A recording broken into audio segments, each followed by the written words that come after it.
Hello all, this is Chef Matt here, and today we're going to be doing science. Yes, we've been talking about pate choux recently and the tips and the tricks we do to get a successful product.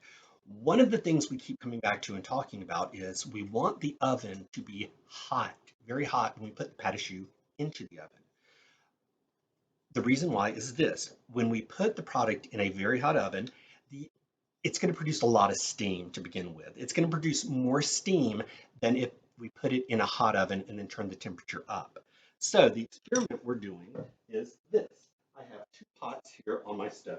One pot is empty. I'm going to turn it on and let it get hot with nothing in it. Our other pot is boiling already, and it has water in it and is producing steam. So what I'm going to try to illustrate is when we add the same amount of water to this pot that's getting hot, hopefully it's going to produce a lot of steam.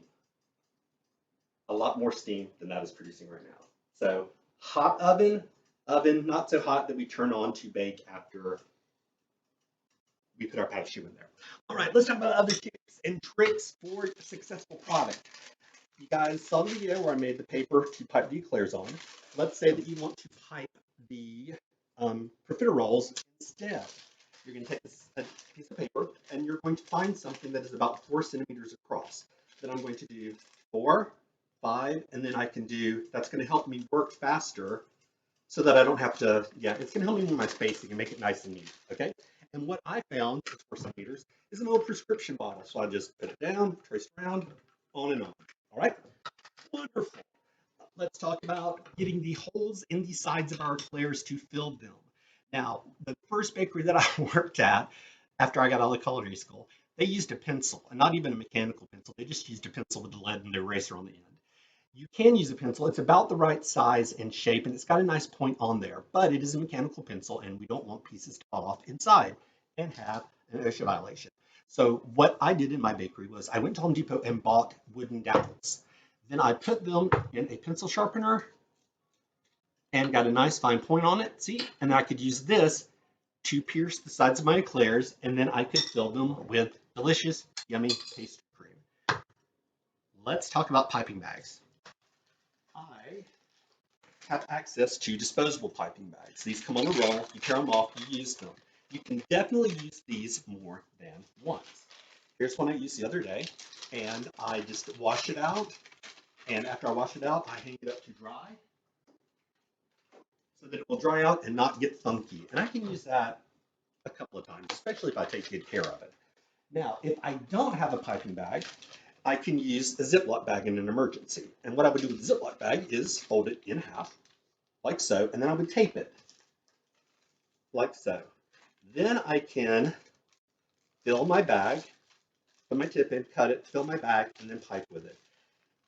Word of caution, this is not going to work very well. This is an emergency situation only. This is not the same thickness plastic as the disposable bag is. It's going to burn out really, really fast. All right. Okay, our pot is getting hot. Our other pot is, okay, it's simmering. Last thing we're going to talk about before we pour the water in. This is a croque embouche mold. So this is used to make something that we use here in this country for Christmas time. In France, they use it for wedding cakes. What it is you will pipe several profiteroles or cream puffs. You do not cut them in half. You will pierce them on the bottom. You will fill it with pastry cream, and then you set it aside until you get lots and lots. Then you make caramel. Just sugar, a little bit of water, caramelize it until you get like a nice honey color. You take your pate choux, you dip them in, you bring it over, and you stick it to here. You dip another one, you stick it there. You go all the way around, and then you do the next row. And you go all the way up until it's completely covered.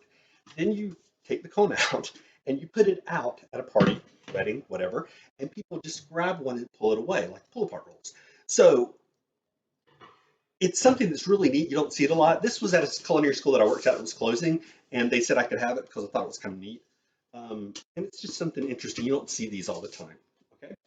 And what I will do is I will put a link to a picture of a croque embouche so you can see what I'm talking about. All right. We have our one pot that is boiling. You can see the steam that is coming out of here. And then we have our other pot that is hot that we're going to add the water to. Hopefully this will work and I won't look like an idiot. All right, ready? So that steam that it produces at the beginning, that's what we need. We need that big, what we call oven spring to get it going. And that's not going to happen unless our oven is very, very hot. All right. Happy patachouing and have a great weekend. Bye. It's boiling now.